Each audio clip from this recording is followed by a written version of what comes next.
All right, let's get it started. Ross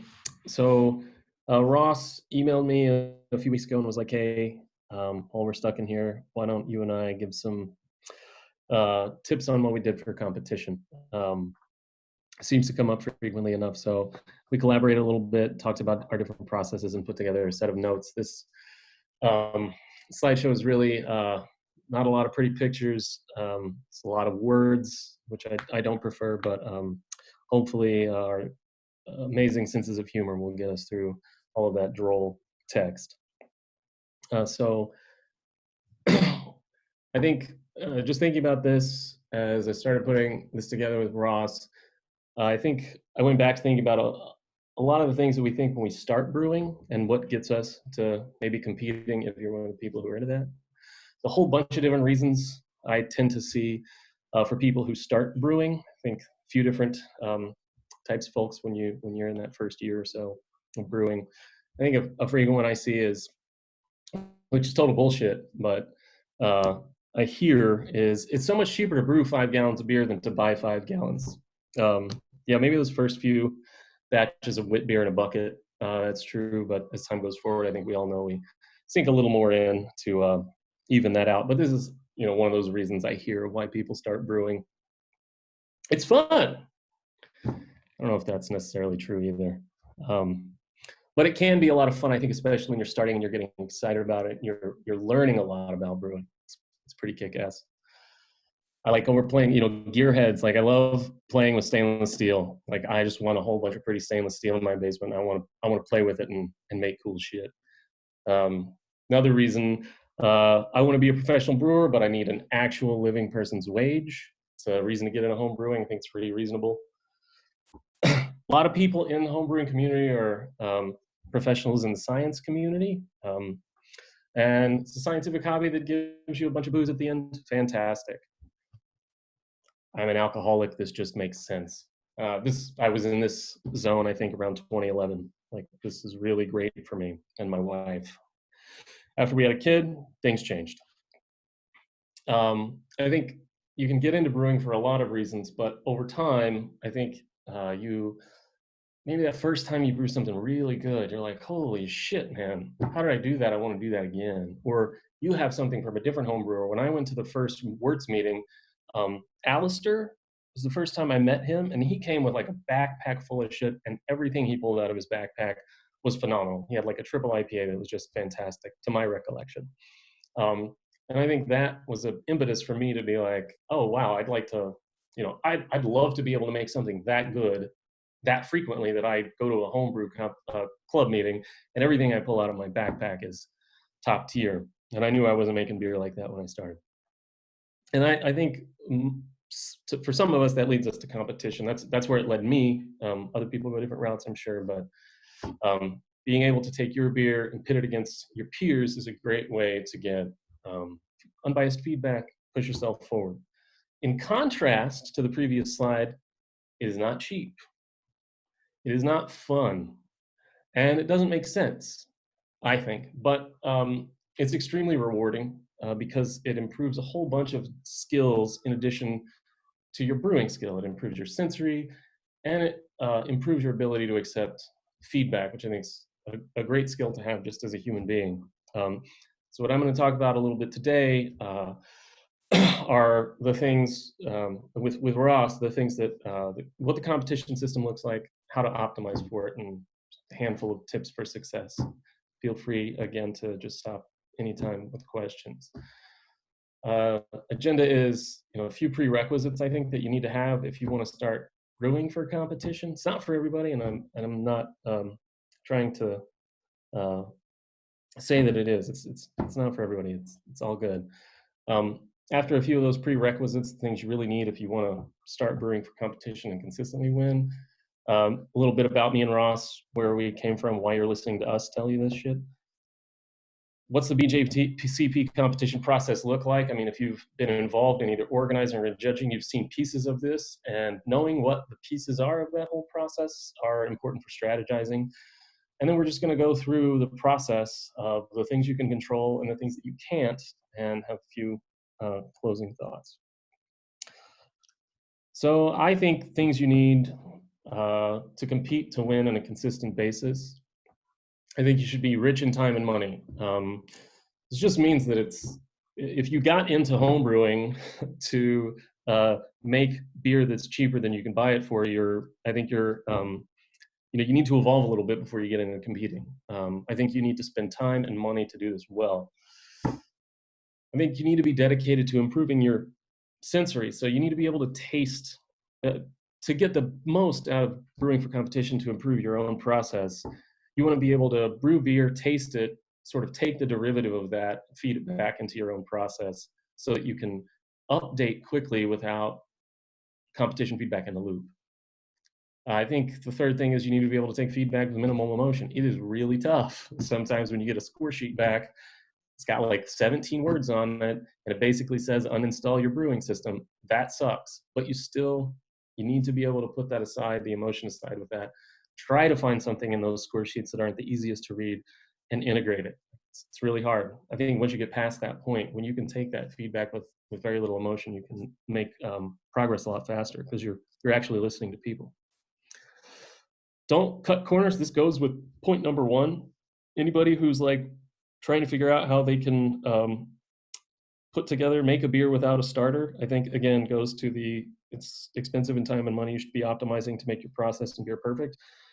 Means you're gonna not be cutting corners. You shouldn't be figuring out how to cut 30 minutes off of your brew day. You should be figuring out how to make the best beer possible. So if you're in that corner cutting phase, which I know I was in, again, same thing like 2010, how can I make a beer in 3 hours? That's not, I don't think that's the right mindset to have for competition brewing. Once you get really good, then you can go into this phase. And I think it's bad to do it early.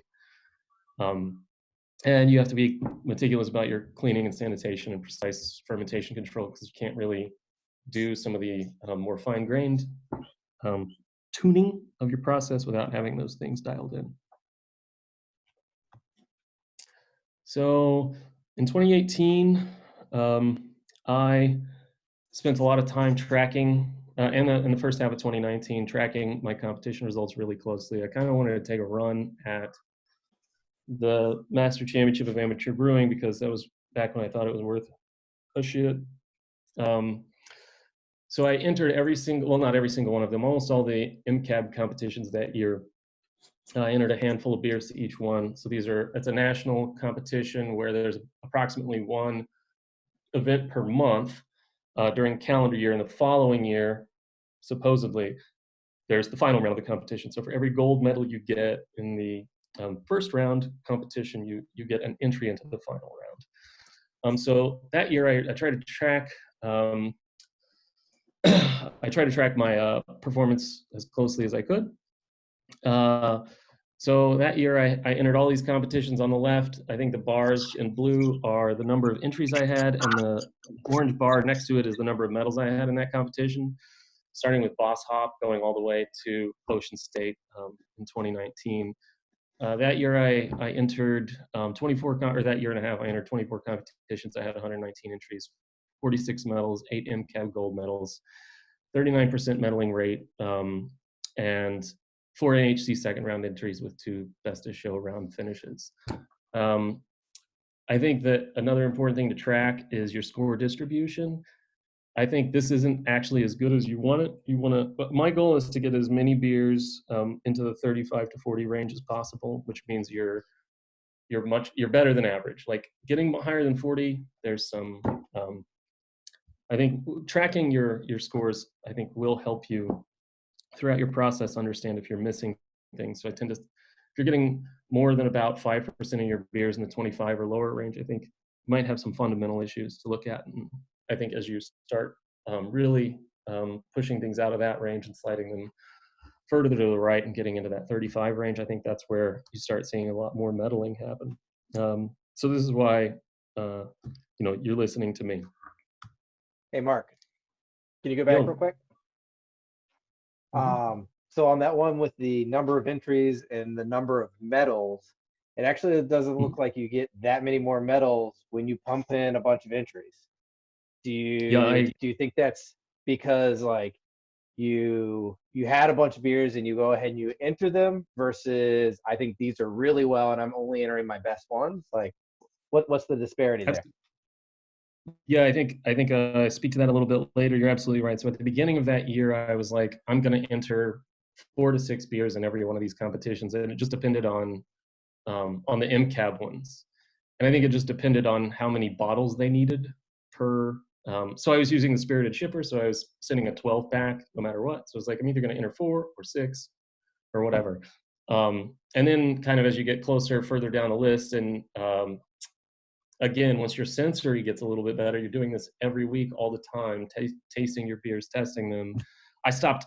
So later in the slideshow, I said I just stopped entering beers that I didn't have a lot of faith in. So I think that first Minnesota mash out, I think I entered 4 beers. I got 1 medal, was lucky. And really the other beers weren't all that. I shouldn't have entered some of them. So I think really dialing in once I got into 2019, I think my medal rate was like 55% or something like that, because it was not because I was making every batch better. It's because I stopped entering beers that I knew weren't amazing. So hey Mark, so I just have a question about the scores. Sure. So from subjective opinion, like what do you think like the plus or minus of a like, obviously the score you get for any beer you enter isn't exact, there's subjective, but do you think there's some plus or minus range? Like I got a 36 and this beer could have been anywhere between a 32 and a 4 or whatever, a 38.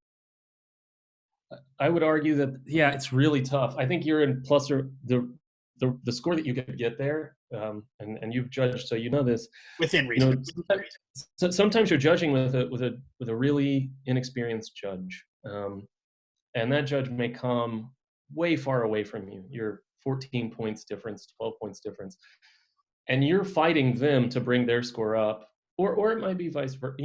Maybe it's an experienced judge, and you're just you had a really different perception of this beer, and you can't come to alignment. So I tend to think you should look at I think you could be plus or minus 5 to 7, really, honestly.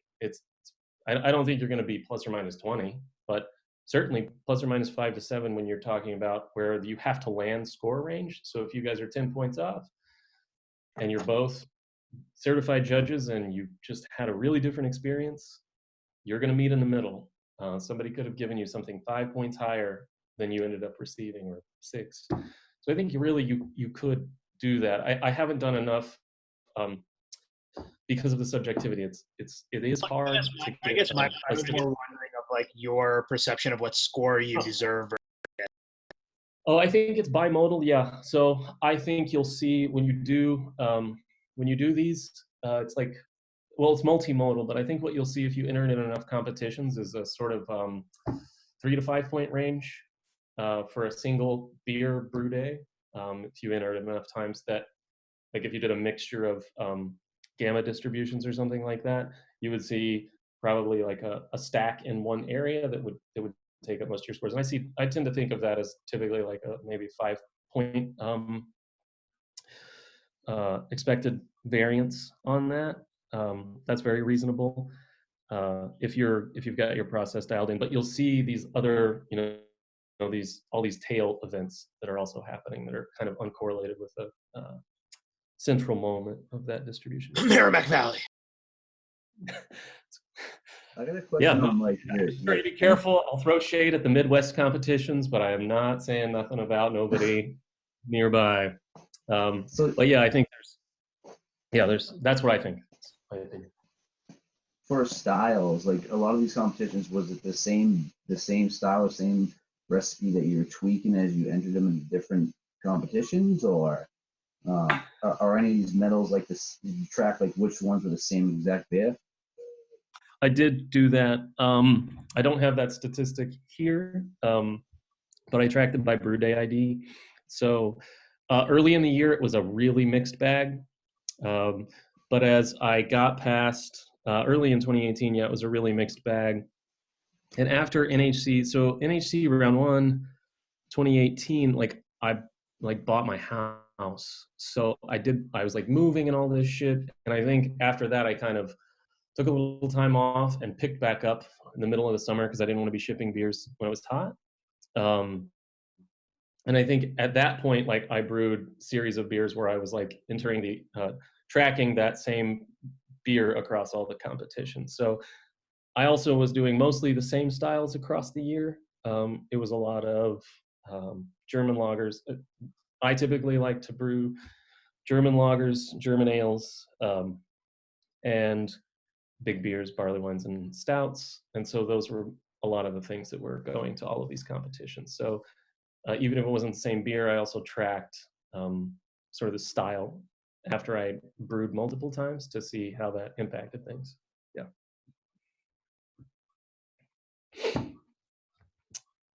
Ross? Yeah, so I didn't track nearly as much as Mark, but part of the unintended consequences of this presentation is now I'm going to. So I would say that where kind of Mark went in his kind of trajectory, I'm a little bit behind him in terms of tracking and dialing everything in. But now I'm mimicking because he has a better success rate than me. So I did everything from the same point he started through the last competition I entered. I know he really didn't enter anything in 2020, so I did 25 competitions, 109 entries, so similar, 32 medals for a smaller medaling rate of 29%. 2 entries into the NEC final round. Got lucky enough to win medal in the second round with those. Similar, thanks, Mark. Similar, you know, a lot of highlight, you know, really targeting a lot of MCAB. I don't know if I'm going to do that going forward. We can talk about that later, but that was where I was really targeting. So 8 MCAB entries going into the second round, 2 from 2018 to 2019, 3 from 2019 to 2020, and 3 so far this year. And then 3 best of show round finishes, but always a bridesmaid, never the bride. I've never won that top one yet. So I haven't tracked the same level of detail like Mark was doing, but similar. So don't have a lot more to add. Happy to answer any questions you have later on. But you know, ultimately, beginning to kind of dial in what matters and what doesn't matter. But I would also say to Mark's point, I think I'm starting to get to the point where I'm throwing less shit at the wall and seeing what sticks. So kind of similar to what Mark was saying in the beginning of 2018, we're just entering X amount of entries. I'm starting to kind of move away from that where I was just throwing stuff like, maybe medal or not. And while sometimes you can medal with a beer that you're kind of like wishy-washy on, I would say your success rate is much lower than what your rate is if you put a great entry in. Like, you're not going to get a medal with every great entry, but your success rate with great entries are substantially higher than ones that you're kind of wishy-washy on. If you're tasting it right and you're kind of judging it and you have that sense of that Mark was alluding to. Next slide. So kind of one of the things we're really going to focus on here when we go through this is there's things that as a brewer that you can control, and there's things that you really can't control to a degree, right? There's aspects you can strategize about, you can get a sense of. And so really when we look at this, it's kind of similar to a professional brewer in that what you can control is what happens until it leaves the brewery, right? So what you brew, the recipe, how you brew, your process, well, I'm going to talk about that. Fermentation, probably, I know Mark's going to talk about this, most under appreciated part of it, the packaging, right? As home brewers who package it, put it right in their fridge, serve it from the kegerator, never has to get in a warm truck, never has to sit in a warm warehouse. It's probably something to think a lot about. But the packaging comes into play because after that point, you can ship it the way that you want to ship it, but then it leaves your hands. And you're just like any other brewery whose product leaves there and you don't know what's going to happen in transit, how it's going to be stored, and then in specifics for judging, what the flight order is going to be, who's going to screw with it with sorting, competition, how it's going to be run, how those beers are going to be served, who you get for judges. It's really up in the air, but there are some strategies around that we'll touch base on. But ultimately, all they are is strategies, right? You can try to guess what's going to happen, but you can't control it. But what you can control, and I think is probably the main focus that you want to do if you're looking to compete to win, is focus on what you can control. Brew the best damn beer and package it the best way possible. and then you can strategize after that. But this top level of processes are really what's going to up your percentage rate versus the bottom level. So kind of in general, the principles are measure everything and take notes. So the big thing with this, though, is you don't have to understand what you're taking notes on. When I first started taking pH, I understood kind of basic principles behind it, but I wasn't adjusting pH. I wasn't tweaking things. And to this day, I don't necessarily do that depending on what batch I'm doing. But if you don't take notes on it, you can't tweak it later. So even if you aren't planning to adjust it, even if you don't necessarily fully understand it, take as many notes as possible. If you bring a beer to a group, if that ever happens again, if we ever go out of our house, and someone picks something up and they're like, this tastes kind of tangy. What was the final pH? You're like, I don't know. Then that's a data point that could help you potentially brew better beer. But you're just not going to know if you don't. If you're not taking them. So take as many notes as possible. We'll kind of go more in those specifics later on. But I think the key point of that is there's a lot of notes I took and I still take that I don't fully comprehend. They're not to waste. And even if you don't see them for a while, right? Like you can look back and be like, okay, this beer metalled ages ago. What was different between that and the next 3 that I brewed now that I metalled again? Like what are the similarities that you can help find trends and try to figure out what are the key points that make a metalling beer or make a delicious beer? And it's not just for people, it can just be in general for making good beer. Sacrifice money and time for quality. It's not going to beat this point, but like Mark made it, and this isn't the most efficient thing you're doing. You're trying to make the most effective product, right? So the best tasting product, the best chance for you to win a medal or make the best tasting beer, not how quickly you can do it or how the speed of your throughput.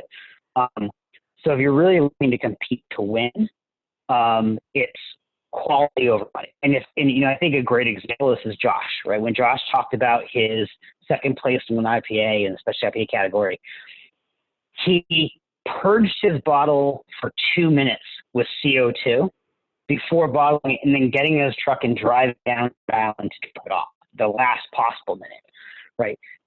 That's not efficient. That's a lot of money spent on gas, a lot of money spent on CO2, but it got him the second place medal. And I think one of the things that, especially in these higher caliber competitions, NHC, some of these MCAB events, bigger competitions, points matter. So I think we'll talk about this a bit more later on, but oftentimes, bigger competitions, the best 1 to 3 beers are going to make it to the best of table or mini best of show. And they're going to be the top, there's 3 scoring beers. So a 40 and a 37 or a 37 and a 38 could mean the difference between you being able to kind of go and actually get a chance at a medal and not.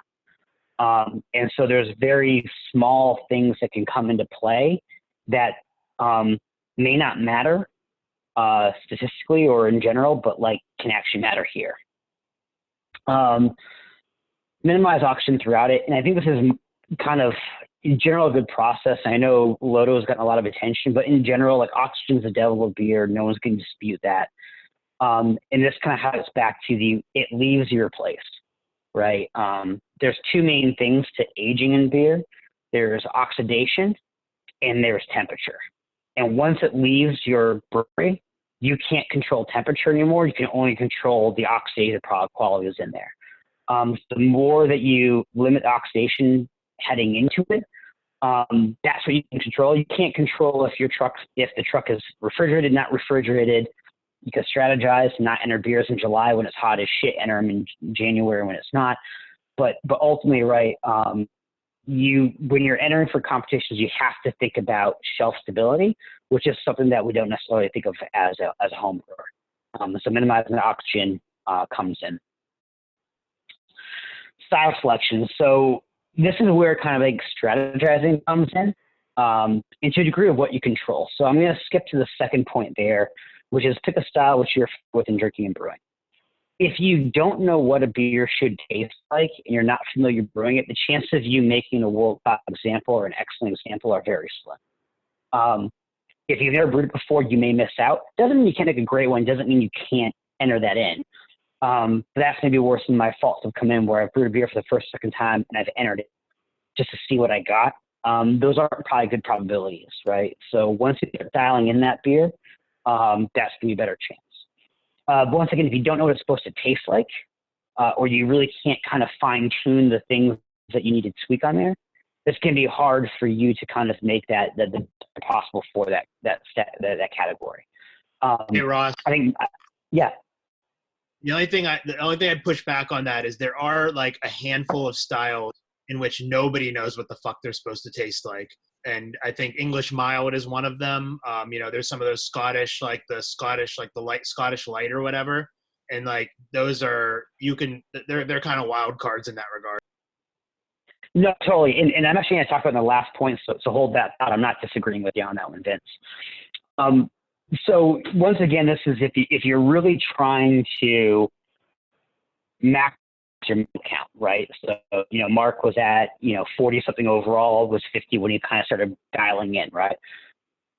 Narrowing in on styles that have narrow parameters, probably going to help you do good, right? So for example, Russian Imperial Stout, since it's listed here, but I'll just use American Stout. American Stout's hop flavor can be low to high, right? So anytime that you have a wide range of parameters in terms of how a beer can be, it opens up to a degree of interpretation in terms of the balance and how what should be there, right? So if I look at American Stout, I have it over here, moderate to very high roasted malts, right? Low to medium malt sweetness, low to high hop flavor. So what if you had a low hop flavor, acceptable, moderate roasted malts, acceptable, but you're up against a high malt flavor, roasted malt flavor with a high bitterness as balanced. You're both acceptable in the guidelines, but now it becomes down to more of like which one's more balanced. There's more interpretation that I feel. Whereas if you have a very narrow guidelines and you nail it, there's less kind of variance going to come from like, oh, I think this one's roast is better than this other one's roast. Like if roast is only high, then it's high or high. So that's the thought. And I guess, Mark, do you have anything to add on to that? I know that like you've had a lot of thoughts on that, but if not, no worries. Yeah, I think you nailed it. Opening the judge's opportunity to interpret too much is strategically, I think increases the uncertainty, which you don't want to do. Okay. The third point is really, and once again, this is a strategizing. So all these are really strategizing for the most part. Like the second one with picking your styles is more of like goes into how can you brew the best beer possible. But the narrow parameters is strategizing. Like I expect that a well-made Pilsner is going to probably over the long term do better than a well-made Russian Imperial Stout or American Stout. Same thing for the low entry count. Like you don't know what a low entry count is, but I would say in general from the competitions that I've entered in, there are less German wheat beers than IPAs. I would, even though I haven't tracked it, probably the way that I will start tracking it, I'm willing to bet, half my house that every competition entered in, American IPA has more than German wheat beers. And just the more competition you have, the more likely you're going to be up against better beers. You have a just lower probability of getting through. So, if you're really looking to try to win, you're better off in medal counts going for styles and categories that improve your odds. I think you see this a lot in the Ninkasi winners. A lot of the Ninkasi winners are winning medals in categories that are lower entry counts. They're not, when's the last time we saw a Ninkasi winner that had IPA and barrel-aged beer? It just doesn't happen as much. So I'll let the likes of Vince to kind of run those numbers when you're bored and kind of figuring it out and tell me that I'm wrong or right. But I think, you just better your chances by going for those styles that you think are lower or higher.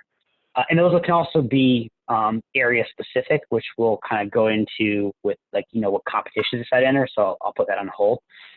And the last one, this goes what Vince's comment said, is we have here avoid new due to guideline styles and big competitions. But really what that is styles that people don't know what the hell they actually are. You're rolling the dice, right? Either they think you nailed it or they don't, but there's no actual like bar. So how many of you have had a commercial example of a New Zealand Pilsner or a Katharina Sour, right? No one's had it, so all you're doing is going off the guidelines, and so it opens up to interpretation which can help or hurt you.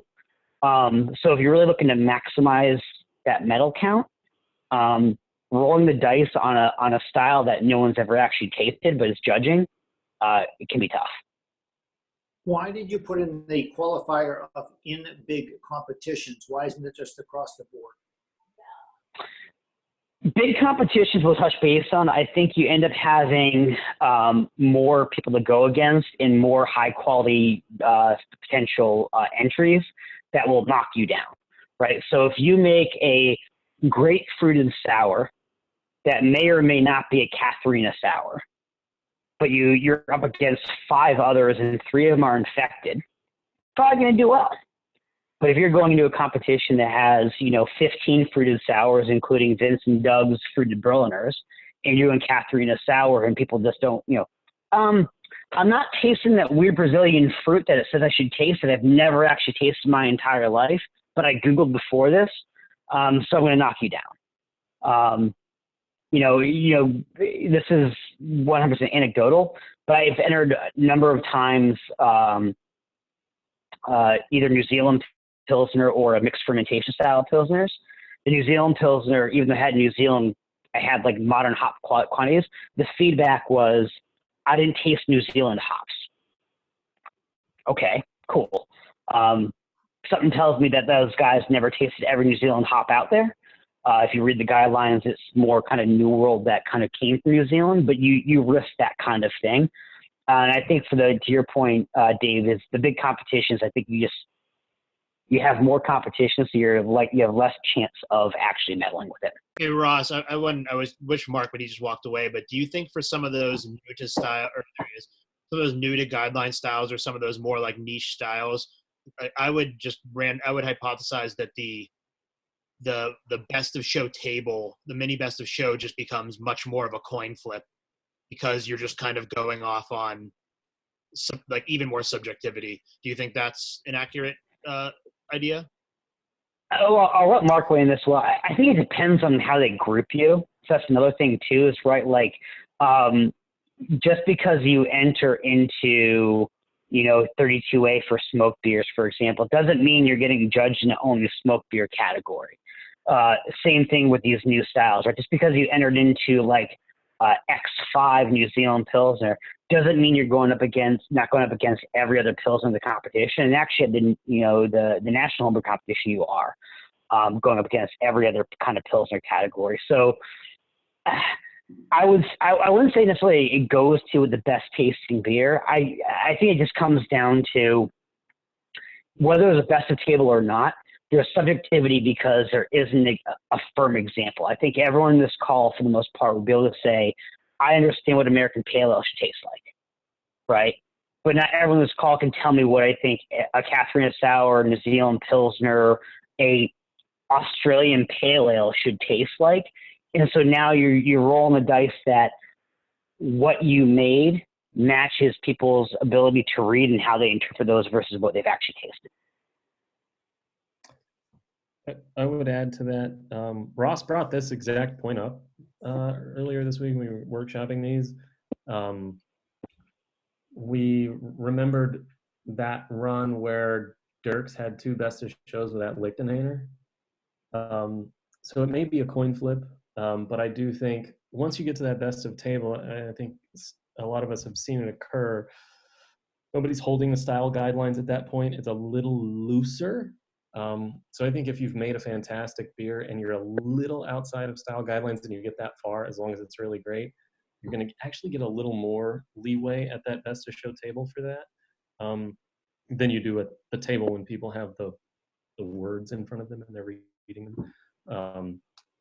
That's just to say, like, Matt was the example we brought up where we're like, yeah, this is probably true. You should avoid this. But then again, Dirk's nailed it twice in a row with Lichten. I mean, that's actually the point that I think I'd be worried about, is that it's like a catch-22, right? To get to best of table, you have to hit the style, but then once you get to the best of table, being outside of style is going to benefit you. Yep, I think that being sharp benefits you, but I think, like you say, you have to get there. So it's which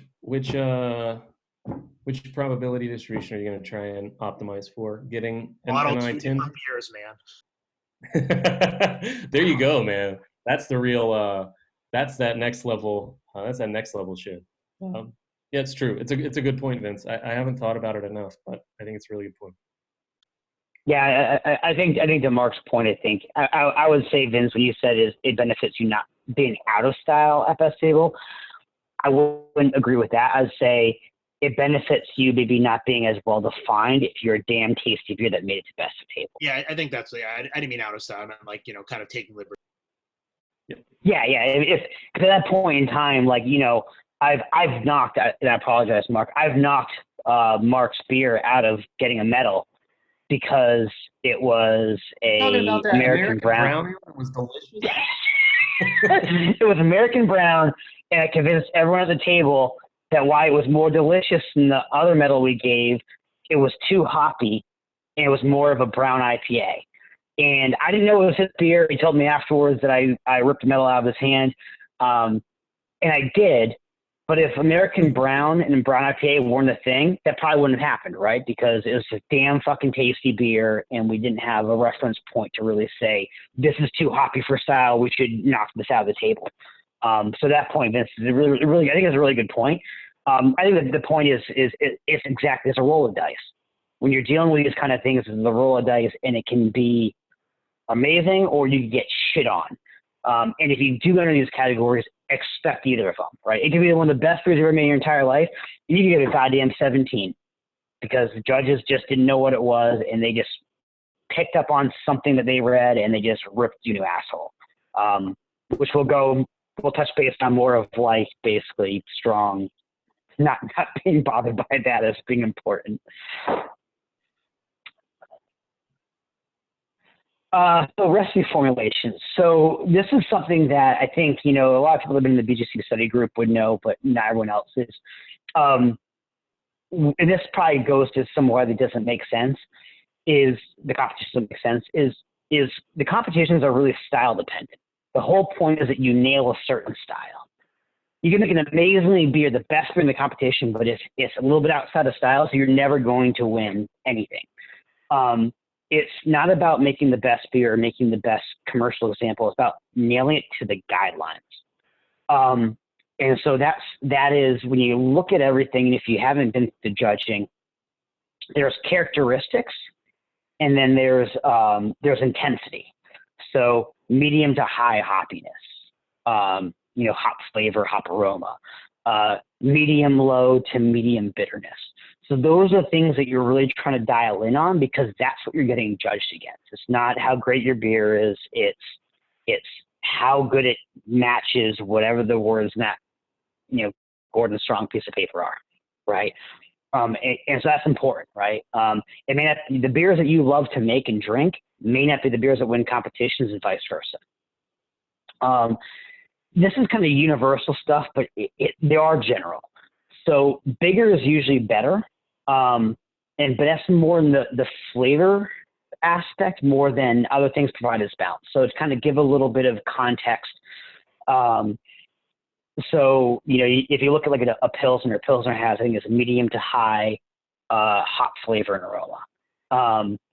And, a low or medium low to medium malt. And don't quote me on these. The thing is, if you have two beers that are both relatively balanced, and one's in the low end of those flavor and aroma compounds, and the other one's in the higher end and they're balanced, the higher one's probably going to win. And that's what I mean by bigger the better. And it can be a little bit out of style. And this is something that you see common, right? Like IPAs that kind of toe into the double IPA. A Scottish light that may even toe into the Scottish heavy style. So, those are things just kind of think about, is if you're, for flavor wise, you probably, flavor and aroma, you probably want to be in the higher end. Now, this next point is really Mark, because Mark is much further along his, brewing and judging and competitions. But what he's found is that targeting the higher end for the gravity, in the middle for the IBU, and the residual gravity gives you the best success. If you have questions on that, ask him. These are things that I'm trying to kind of dial in over time and figure out what works. But that's what he's found is kind of more of a, don't go too bitter because you get screwed, and that's probably an alt beer comment. And you need to have that, the OG gives you that flavor and that aroma. You don't want to go too dry either. But I'll let Mark comment more on that if it comes up. Traditional ingredients is just more of, it's fail safe. If you're using British, use British malts. If you're using English, if you're using you're doing a German kind of beer or Czech beer, use those characters. If you're using American, use American. It doesn't mean you can't do those styles with other ingredients. But once again, until you really know all the ingredients and the flavors what comes from there, that's kind of the safe bet. And then the favorite use of ferment effectively at a single temperature, me and Mark talked about this for a fair bit when we were chatting about this. What this means is, unless you know that finicky bitch-ass yeast, don't use it. Because that Fuller's yeast that you have to start off at 1 temp and raise it 3 degrees a day for 2 days and then drop it down and raise it back up. And if you think I'm crazy, listen to the podcast where Fuller describes a fermentation technique. It's ridiculously stupid. Or Saison, which is like, I gotta like really coax everything out, and like, where things really come into play in terms of pitching rate and temperatures. It's hard to nail unless you're really, really, really familiar with that yeast. And so if you're looking to kind of maximize your success, Cali Ale does a great job. 3470 for lagers does a great job. And there's other yeasts out there too, but there's ones that are more consistent, that are less finicky, have more room for error, and you don't have to know them so well. I've done vice about 10 plus times. I've gotten lucky where originally went with that. I was able to nail it and do very well. But I've had beers that have just gone to they weren't bad, they just weren't good, they weren't meddling, because it was somewhat finicky. And I don't even think that's the most finicky yeast out there. I actually think there's a shit ton more finicky yeast, most of the Belgians, which is why I think, I don't know what marks are, but I look back at my 32 medals, 53% of them are from lagers. The remaining 15 beers, 5 of those are from Weiss beer, and that's because I just nailed it. I have one beer that is English that I guess. One beer that has English character style. It's at a mild that is one, and one Belgian that I've won that. And so I think that kind of goes to the more you need to coax out yeast. I think managing yeast character is a lot more difficult than selecting the right malt, selecting the right hops, etc. And then the last point with the optional ingredients, so there's 2 things here, right? So there's things like your spice or vegetable beers. And Vince, I tell you laugh because I know that you got a silver instead of a gold because of this. If you list something in being your beer, it better be there, right? So if you brewed a Berliner with mango and cherries, if you can't pick out the mango without knowing what's in there, don't list the effing mango. Same thing with any spices, right? So great, you made a beer that had cardamom and cinnamon and nutmeg. If you can't taste the nutmeg, don't put it in there as a style descriptor because you're getting judged to that specific thing. On those kind of specialty categories, a lot of it's all about balance. So it's not necessarily intensity, but it's balance. And so making sure that those things all kind of come into play. And the second kind of part of that is uniqueness. So if you have a bourbon barrel-aged Russian Imperial Stout that is banging, awesome, congratulations. But when you enter into the specialty wood category, you're going to be against half of people in the category are going to be bourbon barrel-aged, most likely Russian Imperial Stout or something else. So if yours is amazing, awesome. But if you can do a I don't know, rum barrel-aged stout or a mezcal barrel-aged stout or a tequila barrel-aged blonde, whatever it may be, you are now not getting put head-to-head against someone else. It's one of the reasons why I American Pale Ale at the National Homebrew Competition is a bitch. You're going up against the entire table of American Pale Ales. It is a direct comparison to each other. Whereas if you have the only X and there's 4 others, especially at festive table, you have a better chance of doing it. So I'll leave it there and we can talk more about that, but I think it's more of just uniqueness can help.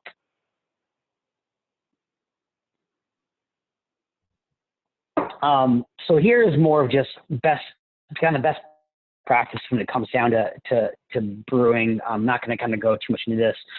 So I think condition your malts, what that really does is helping to avoid shredding of husk and potential astringency. Number beforehand, so they're fresh. The next point is basically trying to avoid hot side aeration. We can have a big discussion about it, debate about that. But once again, this isn't about making beer that statistically you can tell apart from other beers or have things. It's about minimizing the chances that you have a super taster or someone who can taste that or someone who can pick it out. Like, that's what it is. Like, statistically, hot side aeration, maybe fuck all. But if you have Phil judging your table and he's tasting that, it can matter. And that's what you're dealing with competitions. It's not statistical, it's random people. So that outlier can't F you. So keep that into mind. Water slowly. So once again, make sure that we're not kind of splashing, making sure we're getting the right everything.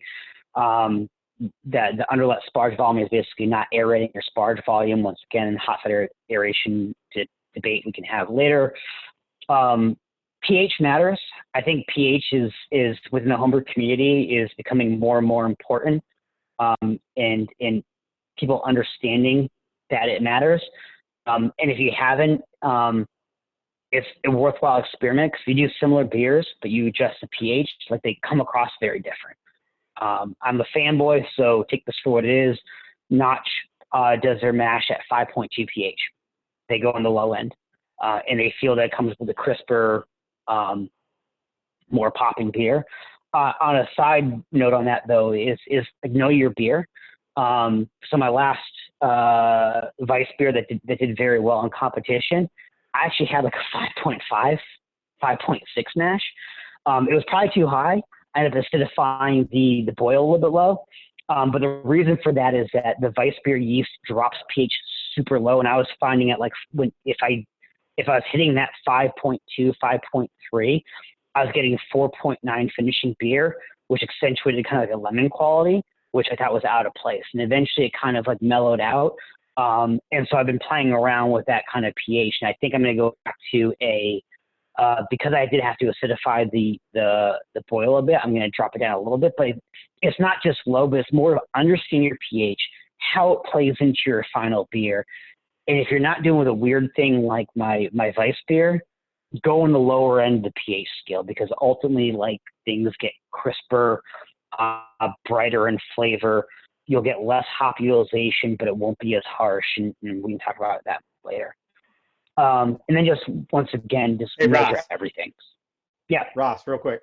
Have you ever tried to adjust your pH the opposite way afterwards? So, like, say you thought it was, it was too low in the final product.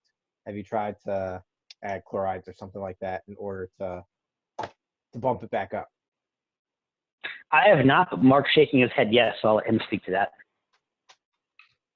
Yeah, I typically like to use baking soda for that type of thing. Or if you're going to dry hop your beer, you should just let that do it.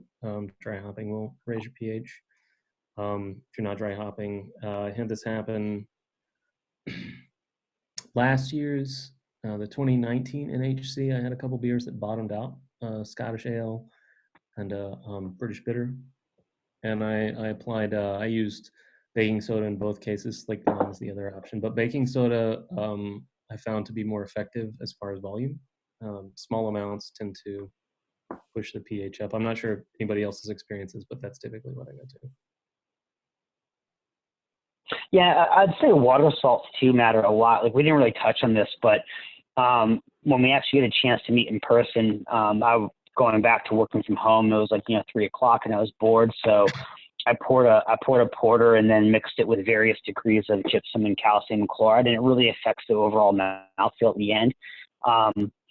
So I think those things you have to play with recipe over time, but in terms of your mashing, watering, and sparging, like measure these things. Even if you measure, hey, I'm not measuring my final sparge, my final runnings pH, right?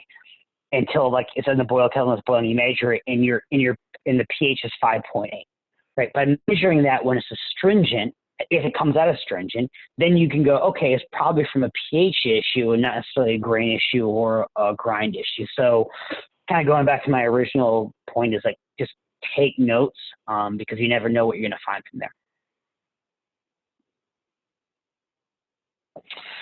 And then boiling, so slow rolling boiling. So oftentimes they say a vigorous boil, but I think, and I meant to actually pull out the Kunze, literature on this. I think we interpret like vigorous boil very differently than how literature will say it. Vigorous boil is like slow, right? And so the harder you boil, it affects the beer stability. In addition to that, you don't need to do it for DMS. That whole 90-minute bullshit, not needed. And if you don't believe me, I can take a picture of one of the German textbooks, and most of those German brewers are doing 70-minute boils or less, and that takes into account their need to do how they hop. I'm not going to go too much into it, but ultimately, like in the latest version of that brewing textbook, they are saying everyone's moving to shorter and shorter boils. And if you look at the curve, even with high Pilsner malt type of malts, DMS is decreased below the threshold, with usually within 30 minutes. The bigger issue is as you cool it, those precursors convert back up. So I would say if you're concerned about DMS in your beer, you're better off investing in a sump pump that you can repump. You can recirculate ice water to chill quicker to avoid the reformation than you are trying to do a 90-minute boil. Save the electricity or the propane, the after 90-minute boil, reuse by 30 minutes, and invest that in a sump pump. Stainless steel chiller, this comes down to just, once again, oxidative effects. So the oxygen, this is, once again, we can talk about Lodo things later on. But I think the key point I have here is if you have a copper chiller and you keep thinking about it, like don't stress about it. But there's two things. One with Mark's point is if you're trying to compete to win, like, it's not necessarily money shouldn't be your main factor. It's like making the best beer possible.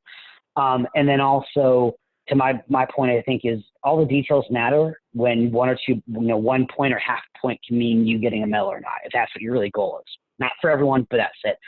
And then just measuring, right? So measuring your boil off, I think this is probably less important. So electric brewers have more consistency, but more important for if you're propane or stovetop brewing, making sure that you understand how your system's boiling off, how it's affecting everything. Making sure you're measuring gravity, volume, pH. And this is important because oftentimes they go, what's a quarter of a gallon? What's a quarter of a gallon? Well, a quarter of a gallon is probably going to be about 3 gravity points. If I remember correctly, it's about 0.33 is roughly 3 gravity points. So if you miss by a quarter, half a gallon, it could be 5 gravity point difference, which is a very different kind of beer. Once again, if you're just brewing for fun and brewing beers, not a big deal. But if you're really looking to dial it in, like things that seem small when you start doing the math behind it actually have a major impact on the overall quality. And we're talking about points into separating winners from not winners. Or medalists from not medalists, it comes into play.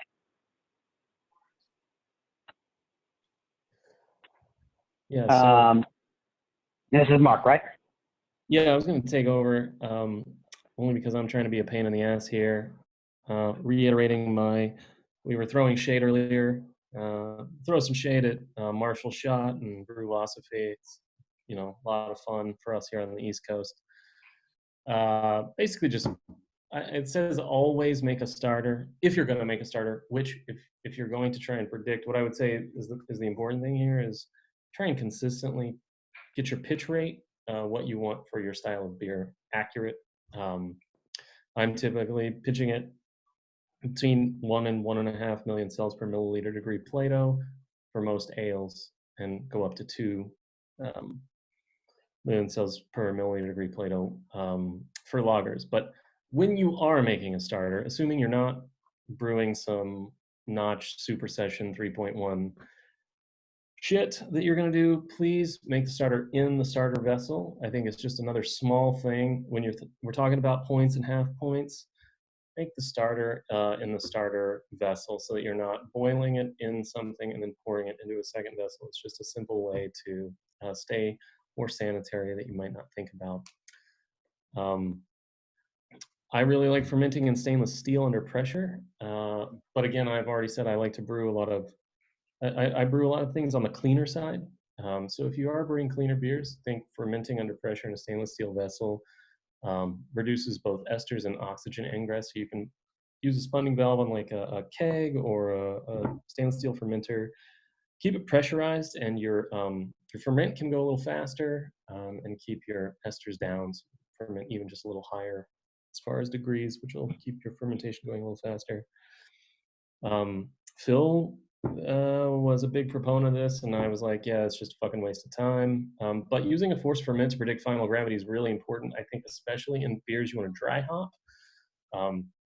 Because as the next line says, I think you want to do dry hopping or racking near the end of fermentation, but not when it's done. So especially for beers you're going to dry hop, I like to dry hop those while fermentation is still going on. Same way, kind of general principles, especially at this point we've crossed into the, and I'm the one who's definitely pushing the low oxygen agenda through the slides. I really like that for competition because you got to survive shipping and sorting day. So I do think that if you're going to dry hop, it's nice to do it near the end of fermentation, maybe about 8 points to 10 points before you hit your final predicted gravity. So you got a forced ferment and you're measuring your gravity either with a tilt. I saw today that has a little unpredictability. I'm typically doing it old school with a thief and a hydrometer, but I think it's pretty good. Same thing here. Do a VDK test for diacetyl. I mean, this is again just a simple little thing, but once you have dry hopped, supposing you're in a pressurized vessel, pull some off, heat it up. Don't chill that beer back down. Same, I guess in here should also be, I do like to raise the temperature, as everybody would say. Again, one of those things that we're probably not telling you that you don't already know. But I like to raise the temperature in every beer that I'm brewing up quite a bit, 6 to 8 degrees. Once it hits this point so that it ferments out all the way, gets rid of acetaldehyde and diacetyl. But if you're worried about it, there's a particular yeast I like to use for big beers, or for dry hopped beers. It's Worthington 1098. What is that? I can't remember what that is. Well, I use 1098, but if you rack too early with that, it does have a tough time cleaning up diacetyl. So I think it's a really important thing for those yeast strains. Ross also mentioned one, Fuller's 1968 from Y yeast. Total nightmare with this type of thing. Just doing that VDK test, I think, is a good way to ensure that you're going to get your product what you want it to be at the end game. And again, the things you want to try to measure here and make sure you write down for looking at a posteriori estimated pitch rate, gravity, pH throughout fermentation. I like to check those. The pH is going to go up after you dry hop. Do you have any tips, Mark, on measuring gravity when you're fermenting under pressure? Because the CO2 is giving you issues? Yeah, so I usually, in the same way I will after post-fermentation, is I'll measure. You only have a couple of options, so it's a huge pain. What I'll do is usually pull it and measure it like an hour and a half or so later, let it gas off. If you're cold enough, of course, you might be able to get away with it. So if you're fermenting lagers at like 46, which 46, 48 is where I like to ferment 3470, you might get away with a carbonation if you're at 4 psi being fine, but if you're at ale temperatures, it's not going to work. So I usually let that gas off. I don't think you want to ferment at pressure much higher than that, so you should be able to gas off reasonably well.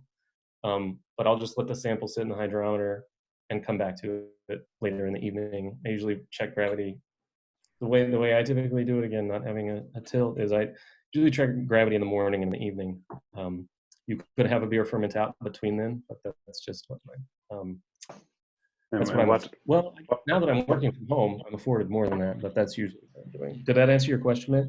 Yeah, and a follow up on what pressure can I do typically ferment at ale temperatures?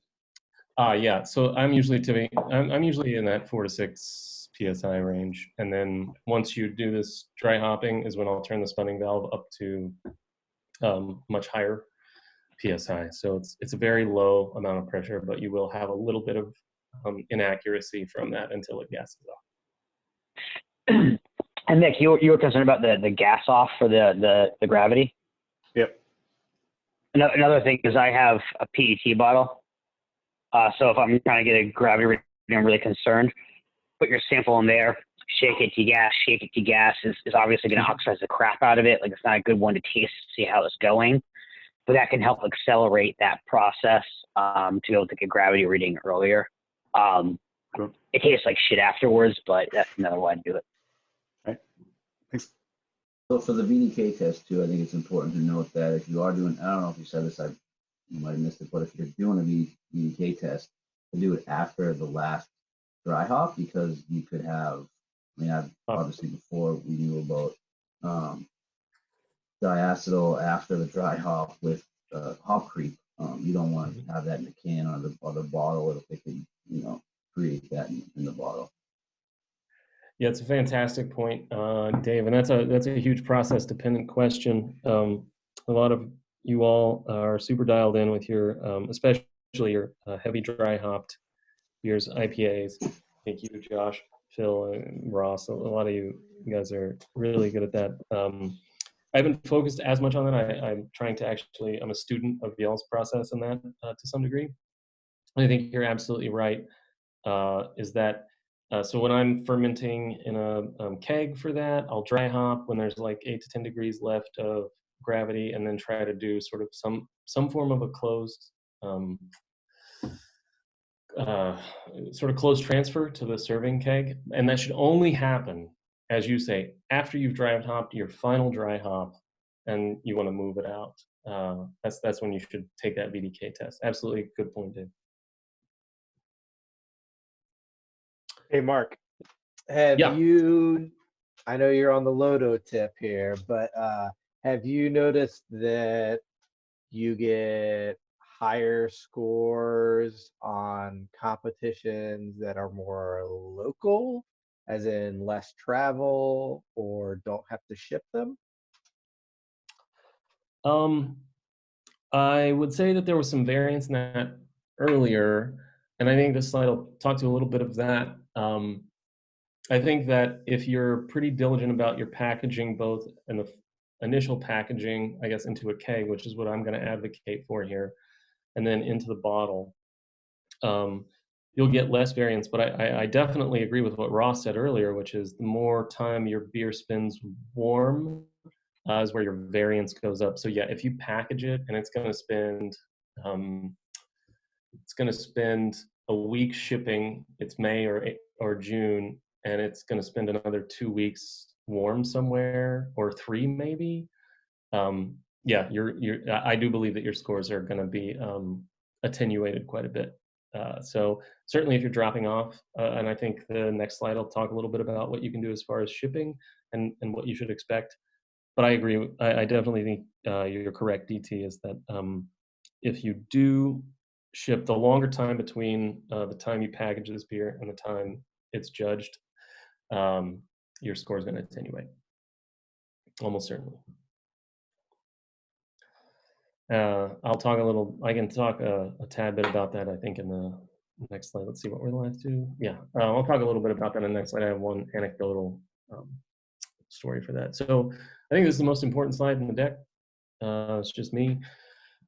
I think packaging is critical. As Ross really hammered on a little bit earlier, it's all about what the judges get in that bottle, and this is the penultimate decision you have to make that's really in your control, and it has such a huge impact on how your beer gets there. So a few things that I'll say, I don't know if Steve's on the line, So not trying to dog him, but I think for consistent competition performance over a long period of time, meaning you package a beer and you want to send that beer to like 5 or 6 competitions, you really need to package in kegs.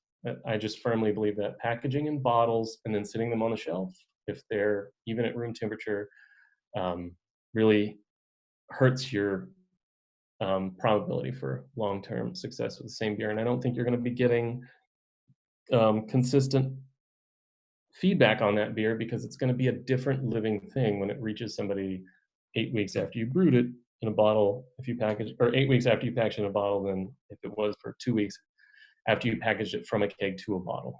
So again, what I like to do here, again, I don't brew quite as many super hoppy beers as some of y'all out there. Brew a lot of lagers, but what I like to do is rack to the keg. If you're fermenting in a glass carboy or a brew bucket or something like that, that's the point at which I'll rack to the keg. At the time I talked about dry hopping in the last slide, I like to rack like 8 points before final gravity. And that's why I agree with Ross. Yeast selection is very important there. I want a yeast that is not going to produce a lot of residual diacetyl and is not going to quit when I rack it off of the primary cake. Yeasts that I like, 3470 is a big one for lagers. I like 1007 from Y yeast as well, which is the Dusseldorf Alt strain. Chico, I know it's not the hot shit around the East Coast, but I like that. I think a big thing also there is what that does is if you close the keg at that point, you're going to generate some sulfur as that fermentation closes. That is a buffer against oxygen, so it's really nice to have in the keg. Your beer will not taste as great on tap, but after it gets into a package in a bottle, once you bottle it and an oxygen ingress starts to occur through the cap, that sulfur will attenuate. It's at a reasonable level, not super high. Weiss beer is a good example of where you could go overboard. But I like to have a little bit of sulfur in most of my beers when they go into the bottle. I like to spun to about 22 psi at 68 as the beer is carbonating, self-carbonating or naturally carbonating. If you do miss the chance to rack early, like I say, I kind of check in the morning and in the evening. And if you have some of those yeast strains like Conan, man, they'll chew through a lot of gravity points on the second day. So if you do miss that opportunity, you could just wait until the last minute and basically force carb the beer instead of trying to hit it instead of naturally carbonating it, as long as you keep it really cold. So the colder you keep the beer, the better chance you have of keeping it happy. And this is, again, sort of maybe it's an old wives' tale, I don't know, but I do not keep the serving lines or the CO2 lines connected on my beer ever. My wife had to call me like 2 weeks ago when I was at work. She was like, I need beer for beer chili. I can't make any of the taps work. And I was like, oh, there's sort of black disconnects in there. You just got to connect it. There's a keg on the far left of the kegerator, sort of. It was a complete disaster, but it's because I don't keep anything hooked up because, you know, those are oxygen permeable. And like I say, maybe it's an old wives' tale, but I find that keeps the beer in the stainless steel package at a really cold temperature as long as possible. So it keeps it the same as long as possible. Sort of Derek Flimpett advice from a few years ago when he won the Ninkasi, maybe it was the year after he won that. He gave a presentation and he was like, always use fresh bottles for competition. I'm like, yeah, I mean, again, time and money expensive. If I'm already spending like $100 on a 5-gallon batch of beer, spend 20 cents on every bottle, like just do it. I like to keep beers, once I get them to that 22 PSI, I'll transfer them to a serving kegerator, and that's almost always at 28 to 30 degrees Fahrenheit. So I'll dial in the PSI to be around 8 PSI for every keg that I have. That really minimizes your foam when it's that cold when you're bottling, but it'll really have nice carbonation when your judges open the beer. And I like to bottle one extra on competition day. It allows you to taste it and compare your notes with the judges if you do it. If you can measure DO, great to measure on packaging day, PSI, and the pH and final gravity of the beer in the same way that Nick brought up, which is I'll usually, after it's at 22 PSI, put it in the keg. Once it's at 28, I'll run about a pint off because there's a bunch of sediment in the bottom of the keg, and then I'll run a gravity sample off to test the final pH, pH and gravity of the beer at that point. Any questions? Great. So I did actually. So when you transfer, non-still beer to the keg, my understanding was that the residual yeast is still active, is scrubbing the oxygen in the headspace. It's a sulfur, or are we talking like both? I'm sorry, I didn't hear the very last part, Dave. Sorry about that. What was that? Did my headset cut out? I didn't hear the very last part. I heard you say. My understanding was that that when you transfer non-still beer is still fermenting, is that the yeast scrub the oxygen. I never heard about the sulfur. I mean, I know that sulfur is an oxygen buffer, but I didn't know that that's what would actually help it. It's another natural byproduct of fermentation that's just going to occur. So when you clamp down when you put it into a stainless steel package and you don't have a spunning valve on there and you let it just go to whatever it needs to be, that sulfur is going to be in the headspace with the oxygen. And I take that as a sign of the beer probably being somewhat protected. But yeah, H2S will somewhat buffer oxidation reactions. Okay. Yeah, kind of anecdotally, I'll leave it as anecdotal.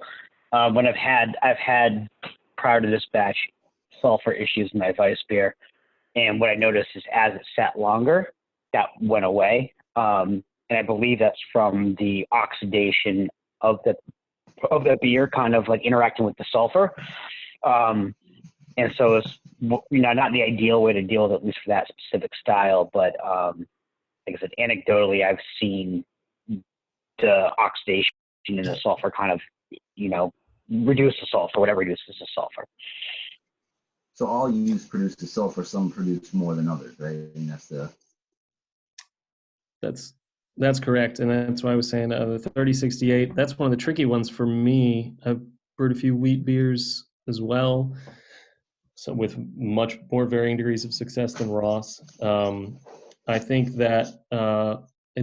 he's the one who pointed me towards this, but sort of a less back pressure against that particular yeast will reduce sulfur formation. So if you're using 3068, for example, and you use just even a standard, carboy bung airlock setup, it actually adds enough back pressure to the fermentation that the yeast will generate more sulfur than if you just use something simple like a sort of a sponge. And Ross gave me that piece of advice like 2 years ago, and as soon as I started using that, where I didn't use an airlock and just used like a sanitized sort of sponge kind of as the airlock for that type of fermentation, the level of sulfur that yeast produces is quite a bit higher, and the pH that the beer drops to is quite a bit lower than most ales that I'm used to fermenting. And given his 2 pieces of advice that he's already, or the first piece of advice he gave, which is mash a little higher pH for that yeast. Second piece of advice he gave me, which is, don't use an airlock, just put a foam stopper in there. It really improved the quality of those beers. So all yeast will produce that sulfur. But just like was said earlier, picking a yeast that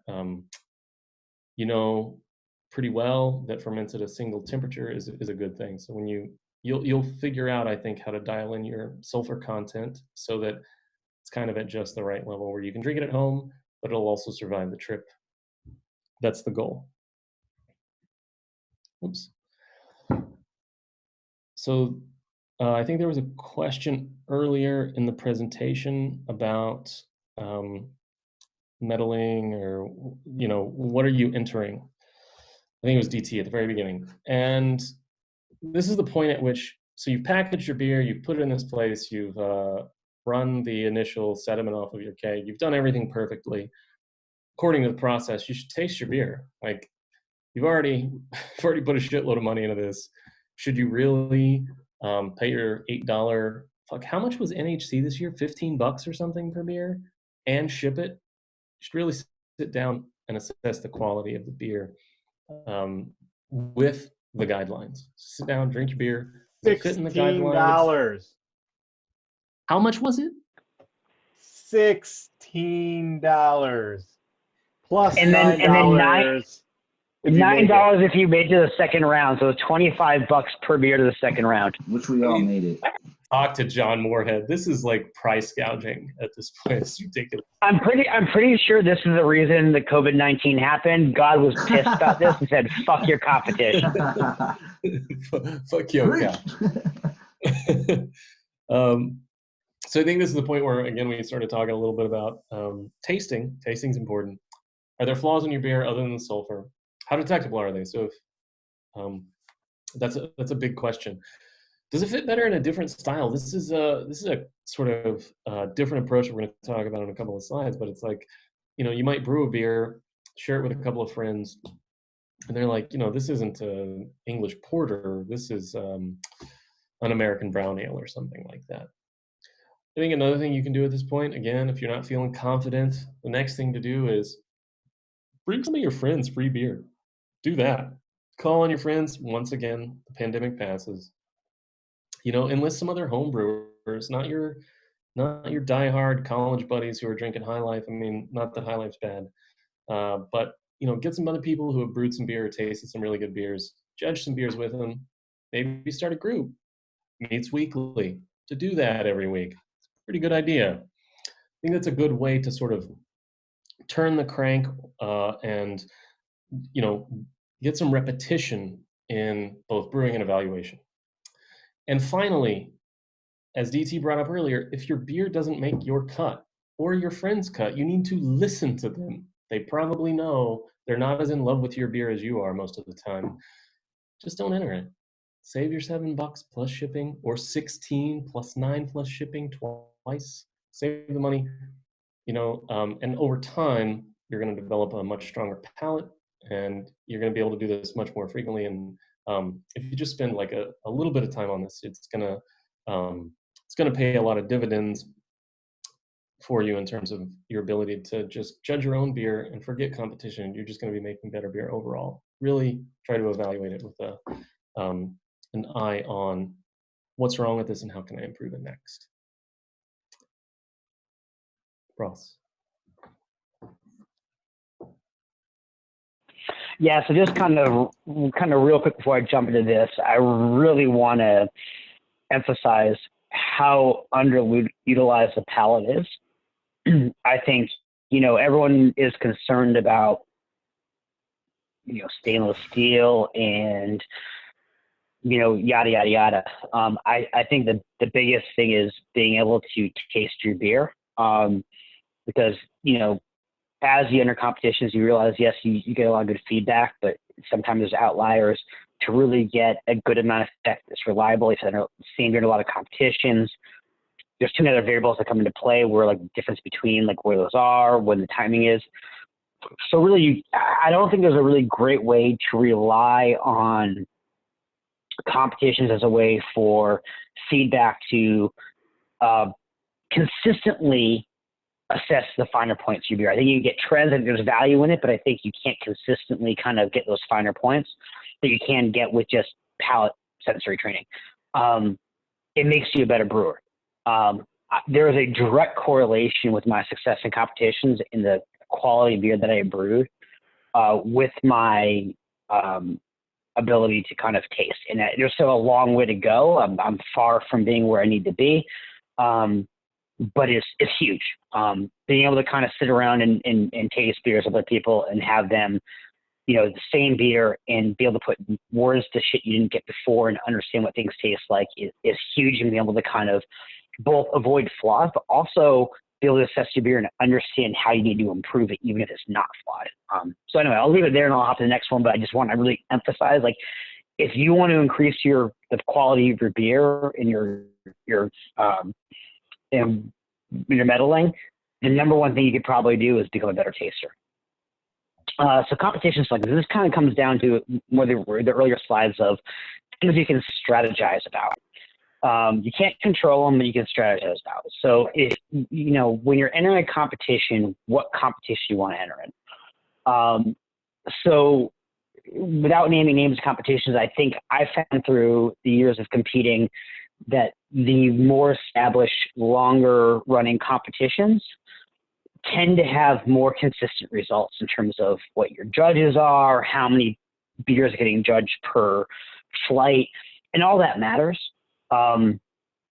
Even if you have great judges, if judges have to judge 15 beers in the palate, if you're beer number 12 on there, like you're not getting a great kind of feedback. And I find that the more experience, the longer running competitions, you end up having more manageable, flights. You have better judges. It doesn't guarantee you're going to get the best score, the best score sheets ever in terms of feedback, or the best judges ever, but your probabilities increase. If you have a competition, we have beer sitting for a long time, avoid that, right? You don't know what condition they're in, right? I guess if you're strategizing in July, you're probably more likely to be sitting in hot temperatures than in January, but you don't know if the competition you sent to Brattleboro, Vermont is sitting in some guy's, 70-degree freaking closet versus, the one that you send in July getting sent in, in a fridge. You just don't know.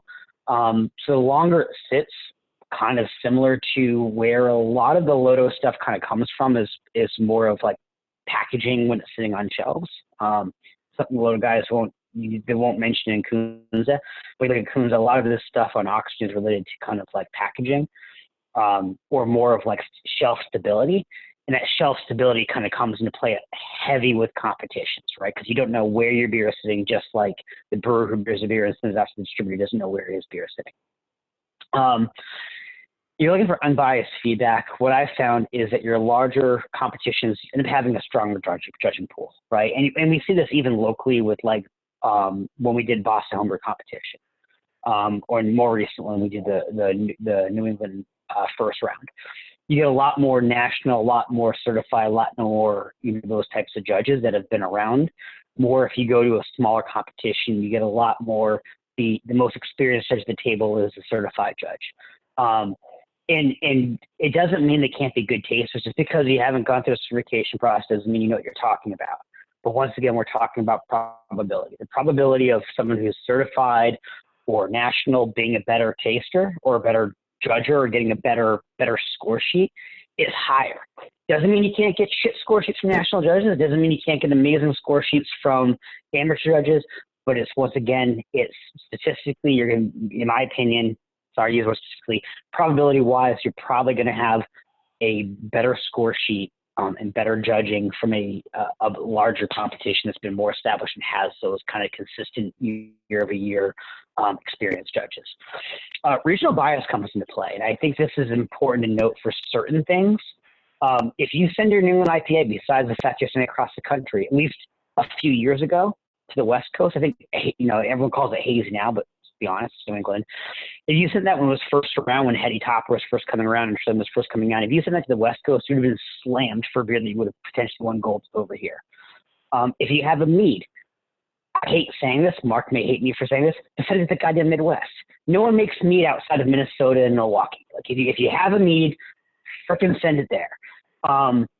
So kind of keep that in mind. It doesn't apply to everything, but if you have a style that is especially newer or very regional newer, I would be very cognizant of the type of judge you're going to get, right? It's the same, kind of on the same note as why Nathan so nicely every year sends his NHC beers to Philly so he can judge ciders, because we don't have a lot of cider judges. So keep that in mind of who's judging your beer. If you're sending your beer or your cider or your mead to an area that doesn't have mead cider or the judges that understand that beer, the chances of you getting that positive feedback are low, right? If shipping is not a national option and you can ship your Australian Pale Ale to Sydney for judging, you're probably going to have a better bet than having it judged at Boston. If you're doing style shopping, which I do want to highlight, is not a long-term strategy I'd recommend. It can work. I know Scott Casco got a medal with Vienna. He was style shopping. I've won medal style shopping. you win less metal style shopping than actually nailing the style and brewing towards it. So, you know, if this is your strategy, it can work, but I wouldn't recommend it for a long term. But if you're doing that and especially if it's more of like, is this, enter it in multiple categories. I've done this before where I've entered the same beer in multiple categories and see what comes back. I find that there's a toss. If you enter in a smaller competition, there's the chance the same two judges are going to judge your same beer in two different categories, depending what it is. But depending on the flight number, that may impact you negatively, right? If they've had 15 beers and you're not really getting a great feedback from beer number 2 and beer number 12. But entering in cross categories, especially in the same competition, that can be good. You can also enter it, hey, I think this is a, Czech amber lager, see how it goes. Maybe that's good. I'm going to enter as a Dana lager and see how it goes, right? So you can go into kind of multiple categories and get one, get feedback, see if the feedback says, hey, maybe the feedback I'm getting suggests that maybe this is more towards a different category. Next competition, I'm going to enter it. I think this is, these types of things are more of, I'm trying to get a style and I'm trying to figure out where it's going to be. And let me kind of get different feedback on the characteristics to help dial in something. And then if you're looking for, hardware in general, there's not a clear answer, right? So small competitions, you have less competitors. And also in general, you can't really judge this, but, especially if you're talking about a local competition versus a high profile competition and a low profile competition, higher profile competition like an AMCAB may get more experienced people in. So your medaling goes up because you have less competition, and you may, once again, strategizing only, may have the ability to have, less strong competition and therefore get medals we otherwise won. That being said, the judges are generally worse. And I mean by that is like across the board, the level of experience or certification is lower. And while you can get great score sheets, once again, we're talking about probabilities here. And the prizes generally suck, right? So, Dave Williams is going to call you out here. You've won a number of best of shows, and you've gotten some no medals, nothing. If you won best of show at the Homebrew Rally competition in New York, you won a Spike Flex fermenter. I got for second best of show at Drunk Monk a $125 tilt hydrometer, $75 worth of gift certificates. So the smaller competitions, if you're looking for prizes, you ain't getting shit from them that's worthwhile. Like, you aren't even going to win a prize that offsets your entry. If you enter one beer and you win those competitions, you're not winning. Like, that's not why you're doing it. Your larger comps, you have more competitive entrants, so like it's tougher. It's tougher to win. And you guys know this from going to NHC. NHC competitions, MCAB, we'll see how it all shakes out. They go up, but your probabilities are lower, right? Instead of going up against 7 people in a category, you go up against 21 in a category, and the competitors are potentially producing better beer. But you do end up usually getting better score sheets and definitely better prizes. One other thing about small comps is that sometimes they're so small that you'll be put into in a bigger competition, if you have one category, it's all the same beer. But smaller comps, they may not have enough judges, so they'll put multiple different categories into one, and then you'll be kind of judged against multiple different categories. So you could have a sour with a fucking IPA or something, and it gets really weird. So there's something to note there that I've seen. No, it's a great point. And what I haven't never done, but don't put it past me, because Mark's now kind of like ripped off the Band-Aid of how much ridiculousness I can go into this, and I may go bring it to a different level, is you can always look back to see how people have grouped stuff in the past, right? Go back to Minnesota Mash Out and see that, hey, they've grouped all the amber categories together based on it. You can never tell, right? Because a lot of it's based on entrance, right? So if you get 4 alt beers, 3 Viennas, and 2 Czech ambers, like they're going to put those together regardless of category, potentially. But if one year you get 7 Czech ambers, they're not going to group those other ambers. So like part of it is like, that's why it's strategizing and not like fully decision. Like you can kind of guess, but you never know what's going to happen. And so you can kind of do your best guess and say, hey, I think this is going to happen. But it's a great point that small competitions or smaller tables could have you grouped with things that you don't necessarily want to be competing against. Yeah, I'll just add one tiny element to that. We actually talked about this earlier this week, Dave, and I think it happened more frequently with the 2008 BJCP guidelines, where you would be like a small beer, like a Scottish. I used to compete in Scottish a lot, and back then the Scottish table was the 3 small ones, I think Irish Red and Wee Heavy. So even just in category, you had this massively out of balance beer with the rest of the style entries. That's the way I feel about British Bitter. It's a huge risk in a smaller competition where it gets oftentimes lumped with category 12, or potentially even category 13. So it's a really, really good point from a strategy perspective. I agree with that. It's a thing to think about. Yeah, and if you have a larger competition, right? And this is kind of where, like, hey, you may only have 7 or 8 British bitters in a larger competition, but it could be its own table. Yep.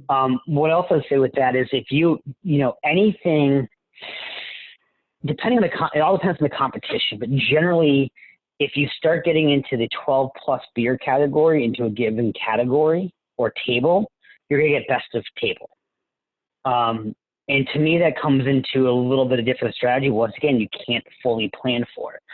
Because once it's best to table, you're compared head to head, and people aren't filling out score sheets. It's, hey, we have these 6 beers, these 4 beers, these 8 beers, whatever it is.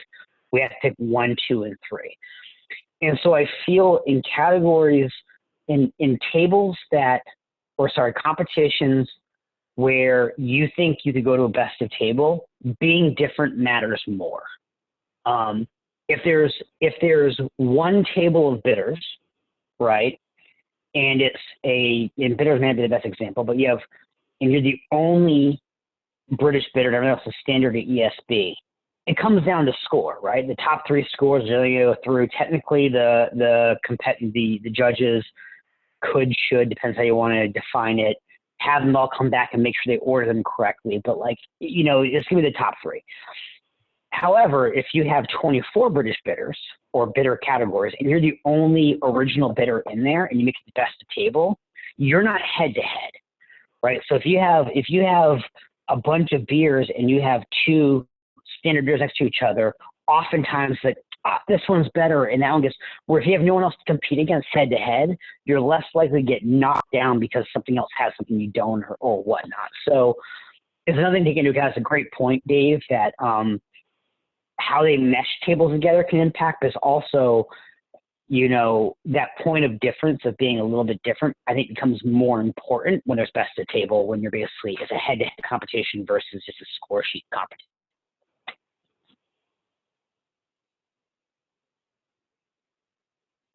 And then shipping is, I think it won't spend too much time here.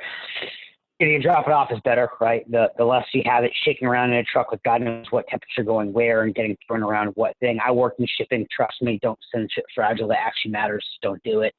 Ground shipping, it generally for most places, it's a week or less. It's actually pretty good. I'd say West Coast is where you cut into play, but I think Chicago for Drunk Monk, it was 2 days ground shipping, 3 days out to Minnesota. If you go on UPS.com, they'll actually you can just do an estimate. It'll tell you when. There was a huge difference. So for me to send 3 entries to Chicago, maybe $18. But if I send it 1 day later and have to get it there, it's $75. So keep an eye on it. Understand when you have to do it and then plan accordingly, because one day it could be $12 somewhere and the next day is literally $60 or $70 to get it there, quote unquote, in time. Spirit shipper, I need to take Mark's advice. I need someone to go to New York when the shit's all over, because no one should go to New York right now, and pick them up, because the shipping for spirit shippers is more expensive than the shippers themselves, but they're the best way to ship. I think if you don't use them, just, be aware that it could break, pop open. I would actually say don't use FedEx. FedEx sucks. They're horrible. They're the ones that stopped all the shipments coming in. UPS, I actually I was rushing to get some beers dropped off before I had to go for a flight, and I must have not sealed the cap appropriately, and it burst. on the thing. I got a refund. They returned it to me with a note telling me basically how to ship my alcohol in a better way so it didn't break open. So I didn't get banned.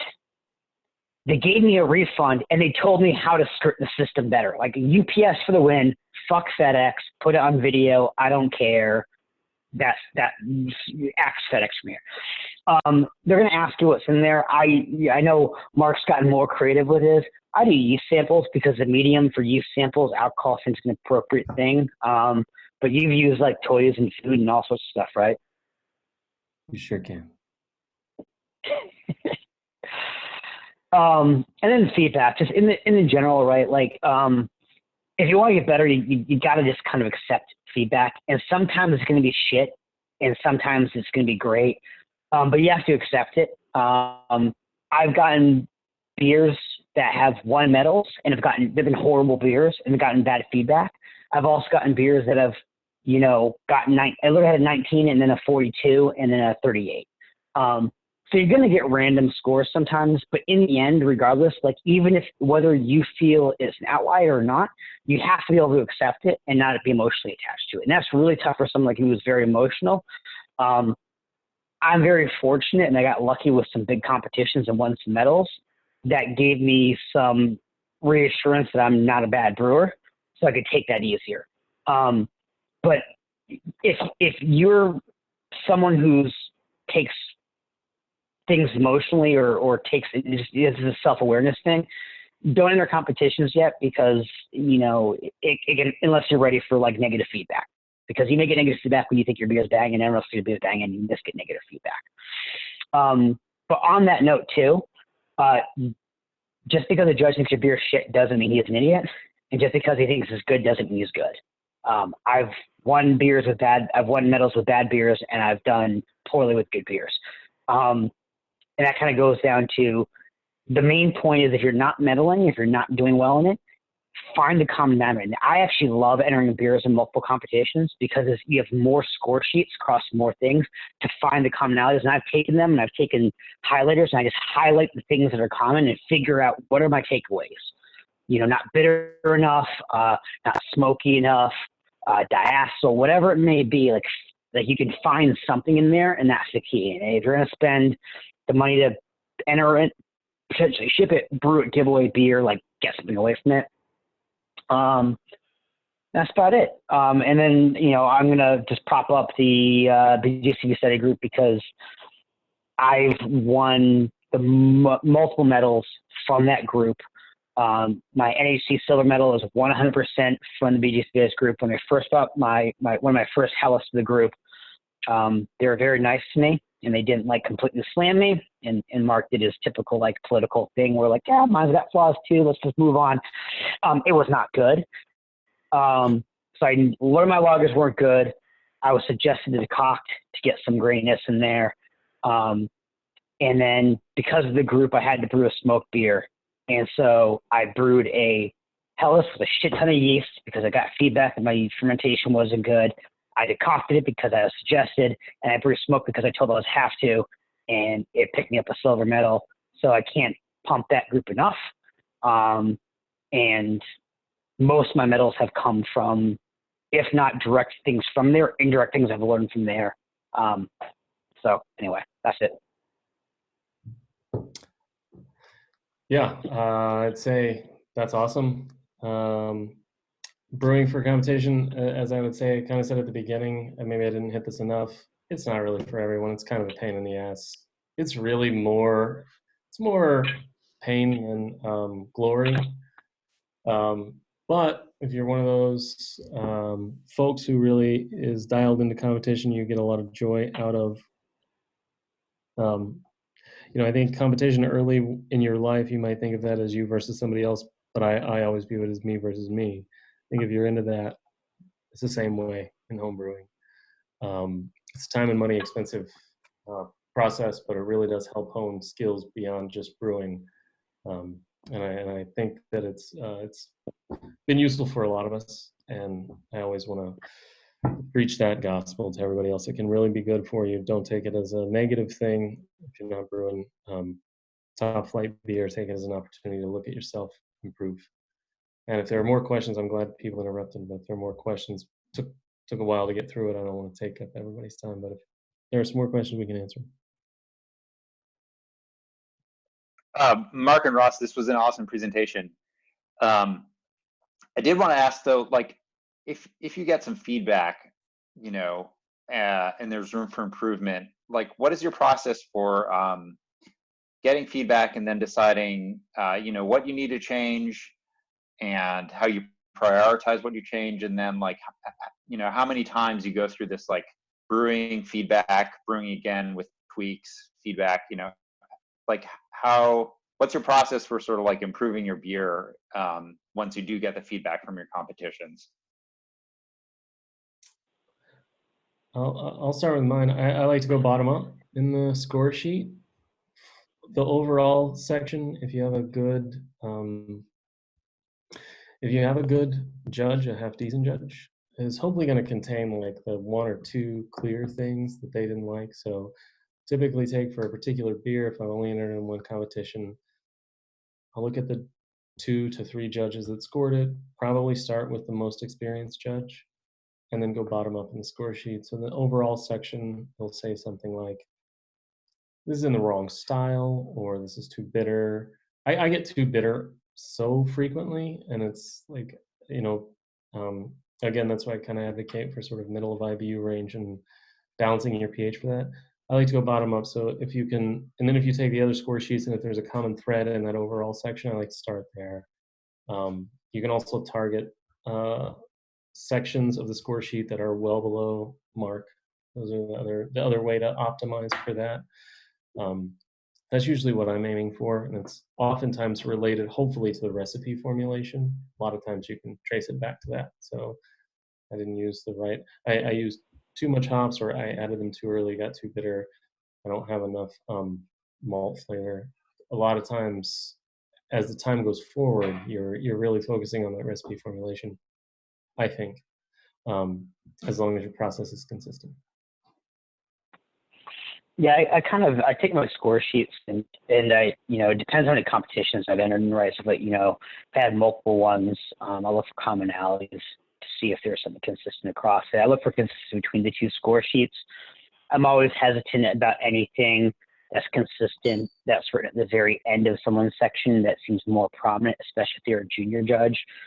It's a practice that I hate is, you know, I'm sitting there and I write all my stuff down and I'm sitting with Mark, who's more experienced, and Mark's like, oh man, this is diacetyl bottom. Now I write diacetyl at the bottom. So I take that with a grain of salt, but I look for commonalities between score sheets. I also look for things, I pull up the style guides, look at them and see, you know, so say I got a 10 out of 20, right? And the judge wasn't great at like kind of writing what was the main factor in the flavor for 10 out of 20, I should say. I look at what they wrote and compare it to the guidelines to say, hey, what's the main detractor here? Like if they didn't call out specifically, okay, like I got 10 out of 20, and the main thing is this, like it says that the malt's light and it should be heavy. Hi, Tara. And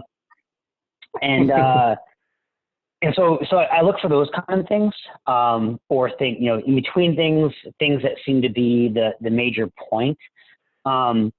I also rely on all of you for the BJCP study group. I try without success, but it's one of the things I want to get more consistent of judging my beer ahead of time blindly, and filling out a score sheet before I send the competition to help me kind of both dial in my judging, but also see what I agree with and don't disagree with. But anyway, you know, the ultimate goal is to figure out, okay, what are the main things that I feel are legit, right? So maybe someone called out acetaldehyde. Well, then I'm going to taste my beer and see if I can focus on it. Because when you're given the beer blindly, you have to start tasting it. You're looking for everything, right? Like how it fits the style guidelines, balance, all these flaws. Maybe you missed something. But if someone tells you, hey, do you taste diacetyl in this, or do you taste acetaldehyde in this?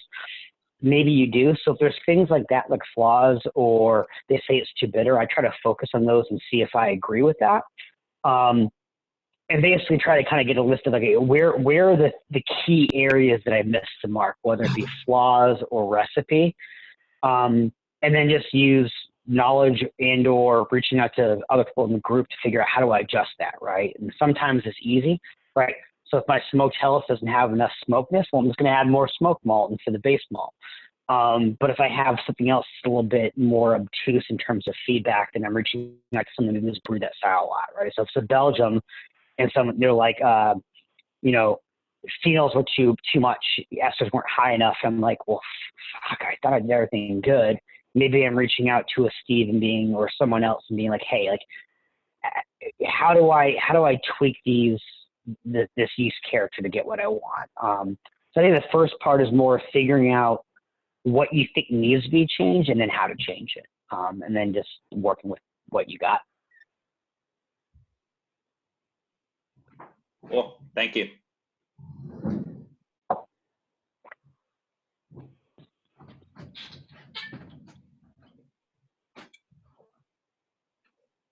Are we just getting to drinking now? Finally. But as you can see, I'm just going straight to whiskey. Like it's just so Again.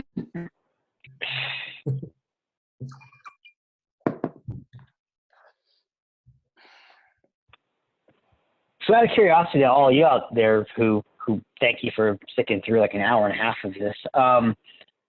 What have you found? Do you like competitions? Do you not like competitions? Do you find that our trophy case inspires you, discourages you? Kind of what are your thoughts on all that?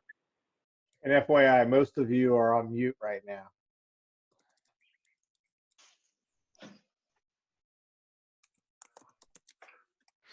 You have to manually unmute to speak if you want to speak. I like the competitions. I thought that I was gonna say thank you guys for putting this together.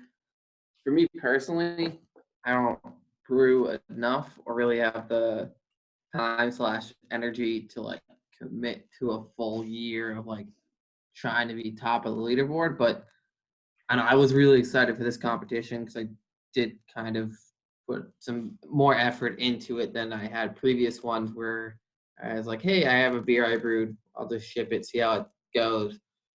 I did one in the summer and I got like a 37 on a beer that like I was shocked got that high and I was super ecstatic.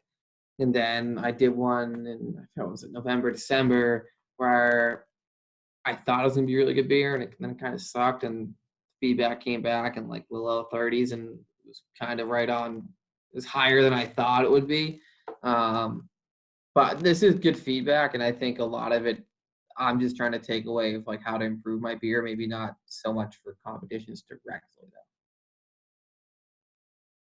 though. I think something I've learned of a competition is to never take one score sheet as like the judgment of that beer, because I've entered a beer in numerous competitions and one got a say 30 and the other one got a best of show, first place, right? So just because you get one bad score sheet doesn't necessarily mean that the beer is a pile of trash. But entered into multiple competitions, you can kind of gauge where it's at, right? But I like the trophy case personally. I think it's a cool way, even if you're not competing to beat Ross every year, but you're at least like documenting what you did that previous year, you know. Not that I was trying to beat Ross this year or anything, but I like it. Gotta have goals. Saved by COVID-19, I see. Oh, come on. Wow. I will say this for anybody that's thinking about entering competitions, BJCP study group is pretty essential because you can be drinking a beer, and I mean there'll be times where like, oh, okay, we're having some beers. Oh, I taste that. All right, you know, this is good beer. Oh, okay. And then when you go in to fill out the score sheet, when everybody sits down, and then you rip that beer apart, the same exact beer that you were just like, oh yeah, it's pretty good, you know. So there is a much discerning factor that goes on when you start filling out a score sheet, and they really take it seriously. So if you're looking for getting serious feedback on your beer, it's a good way to do it on a weekly basis. Yeah, I agree. And brewing the same thing like 5 times in a row, I thought really improved my beers as well. And each of those had feedback from the BJCP group. Yeah, I'm second that, Ramsey. I think iterating beers is huge. You know, the approach I've taken more recently to recipe development is get closer to the mark. So I've done a lot of